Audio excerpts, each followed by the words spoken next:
இலக்கிய நேயர்களுக்கு வணக்கம். நம்ம இலக்கிய சீரியல்ல இன்னைக்கு என்ன சுவாரஸ்யமா பார்க்க போறோம்னா, இந்த எஸ்எஸ்கேவோட மரணம் நம்ம கௌதம் கிட்ட தான் ஒரு முடிவா மாறணும்னு நினைக்கிறவங்க, மறக்காம இந்த வீடியோக்கு லைக் பண்ணுங்க. ஒரு கட்டத்துல எல்லா சதி திட்டத்துக்கும் இந்த எஸ்எஸ்கே தான் காரணம்ன்ற உண்மை நம்ம கௌதமுக்கு தெரிய வந்துட்டு, ரொம்பவே ஆக்ரோஷத்துல கண்டிப்பா இலக்கிய அவனை வந்துட்டு நான் கொல்லாம விட மாட்டேன். அவனுடைய சாவு என்கிட்ட தான். ஏன்னா இன்னும் வந்துட்டு நம்ம குடும்பத்தை என்ன பண்றதுக்கு இருக்கானோ தெரியல. அப்படின்ற மாதிரி அவ்வளோ ஆக்ரோஷத்துல நம்ம கௌதம் வந்துட்டு இப்போ பயங்கர கோவத்துல வந்துட்டு சொல்லிட்டு இருக்காங்க. ஆனால் இதுக்கு மேலே வந்துட்டு கண்டிப்பாக நம்ம கௌதமை தடுக்க முடியாதுன்னு ஒரு பக்கம் நம்ம இலக்கியாவுக்கு தெரிஞ்சிச்சு. ஆனால் இருந்தாலும் கௌதம் இருந்துட்டோம், இன்னும் கொஞ்சம் பொறுத்து போ, கண்டிப்பாக அந்த எஸ்எஸ்கேவை கையும் காலமாக சிக்க வச்சு போலீஸ் முன்னாடி அவனுக்கு அதுக்கான தண்டனையை கொடுக்கலாம். நம்ம வந்துட்டு பழி வாங்குற நிலைமையில் இல்லை. ஏன்னா இந்த எஸ்எஸ்கே வந்துட்டு நம்மக்கிட்ட இருக்கிற எல்லா உரிமையுமே வந்துட்டு எடுத்துட்டான். இப்போ வந்துட்டு நம்மக்கிட்ட ஒன்றுமே இல்லை. கண்டிப்பாக இப்போ நம்ம இந்த எஸ்எஸ்கே கிட்ட போராடணுங்களா அவனுடைய சுயரூபத்தினால இன்னும் தான் நம்ம பாதிக்கப்படுவோம். ஒரு பக்கம் நம்ம பாதிக்கப்படுறது மட்டும் இல்லாமல் ரேவதி அம்மாவும் இங்கே ஜானகி அம்மாவும் வந்துட்டு நடுத்தெருவில் நின்றுட்டு இருக்காங்க. கண்டிப்பாக இதுக்கு மேலே வந்துட்டு அவங்ககிட்ட நம்ம போராட முடியாதுன்னு நம்ம இலக்கிய ரொம்பவே சைலண்ட்டாக பேசிட்டு இருக்காங்க.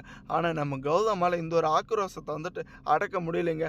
ஏன்னா நடுத்தெருவில் கொண்டு வந்தது மட்டும் இல்லாமல் அடுத்தபடியாக இப்போ கார்த்திகோட கம்பெனிக்கு வந்துட்டு உரிமை கொண்டாடணும் அப்படின்ற ஒரு கேவலமான எண்ணத்தில் வந்துட்டு ஒரு கேவலமான எண்ணத்தில் சதி திட்டத்தை போட்டு வச்சுட்டு இருக்காங்க. இதுக்கு மேலே இலக்கிய நம்ம வந்துட்டு பொறுத்து போனோம், கண்டிப்பாக நம்ம வீட்டை வந்துட்டு சின்ன பின்னமாக ஆக்கிடுவோம். அதுக்கப்புறம் எல்லாரும் நடுத்தெருவில் நிற்க வேண்டியதாக வரும். இப்போ வந்துட்டு கார்த்திகிட்ட வந்துட்டு அந்த ஒரு மொத்த சொத்து மதிப்பும் நம்ம கொடுத்து தான் நினச்சிட்டு இருக்கிறோம். ஆனால் கார்த்திகே தெரியாமல் அவன் வந்துட்டு அதுக்கான வேலையை வந்துட்டு பார்த்துட்டு இருப்பான். அது எப்படி அவனுடைய பேருக்கு மாற்றுறதுன்னு. ஆனால் இந்த ஒரு விஷயம் வந்துட்டு இந்த கார்த்தி முட்டாளுக்கு தெரியாது. கண்டிப்பாக நாம் கண்டுபிடிச்சா மட்டும்தானே. நம்ம கௌதம் வந்துட்டு பயங்கரமாக சொல்லிட்டு இருக்காங்க. ஆனால் இதுக்கப்புறம் பார்த்தீங்களா கண்டிப்பாக இதுதாங்க உண்மையே.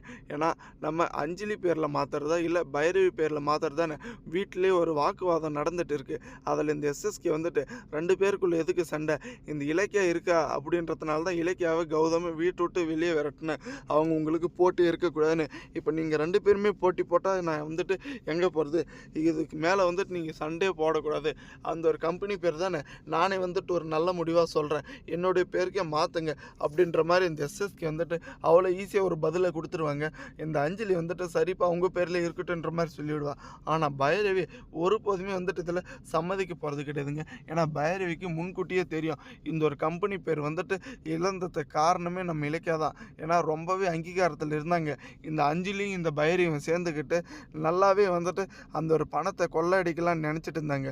மாற்றி இவங்க அக்கௌண்ட்டில் போட்டு இந்த ஒரு உண்மையை கண்டுபிடிச்சதும் அந்த மேனேஜர் மூலிமா எல்லா உண்மையுமே வெளியே வந்துடுச்சுங்க. இதனால் இதுக்கு மேலே வந்துட்டு கம்பெனிக்கு வரக்கூடாதுன்னு நம்ம கௌதமி அவ்வளோ ஆணித்தனமாக சொல்லிட்டாங்க. இப்போ அதே இடத்துக்கு திரும்ப போகலாம் அப்படின்ற மாதிரி இந்த பைரவி ரொம்பவே ஒரு பேராசையில் துடிச்சிட்டு இருக்கா. ஆனால் கண்டிப்பாக இந்த ஒரு ஜென்மத்தில் அது நடக்க போகிறது கிடையாதுங்க. ஏன்னா அதுக்கு முன்னாடி செக்யூரிட்டி வந்துட்டு எல்லா உண்மையுமே வந்துட்டு நம்ம பைரவிக்கு தெரியாமல் வந்துட்டு நம்ம இலக்கிய கிட்ட சொல்லிட்டு போகிறாங்க. மேடம் நீங்கள் வந்துட்டு வீட்டை விட்டு வெளியே போனீங்க, அதுக்கப்புறம் வீட்டோட தலையெழுத்தே வந்துட்டு தலைகீழாக மாறிட்டு இருக்கு, எல்லாமே வந்துட்டு ரொம்பவே தப்பாக நடக்குது. இந்த எஸ்எஸ்கேவும் அந்த ஆக்ஷனையும் கண்டிப்பாக நம்ம வீட்டுக்குள்ளே வர்றவங்க இந்த ஒரு டாக்குமெண்ட்டு இந்த ஒரு வீட்டை வந்துட்டு அவங்க பேருக்கு மாற்றுறதுக்கு ரொம்ப நேரம் எடுத்துக்க மாட்டாங்க. ஏன்னா அவங்களுடைய சுயரூபமே ரொம்பவே மோசமாக இருக்குது அப்படின்ற மாதிரி எல்லா உண்மையுமே வந்துட்டு நம்ம இலக்கிய கிட்ட சொல்லிட்டு இருக்காங்க. நம்ம இலக்கியாவுக்கு முன்கூட்டியே தெரியுங்க இவங்க வந்துட்டு இந்த ஒரு வீட்டுக்குள்ளே காரணம் இல்லாமல் வரமாட்டாங்கன்னு. இப்போ வந்தது எல்லாமே வந்துட்டு சரியாக தான் போச்சுங்க.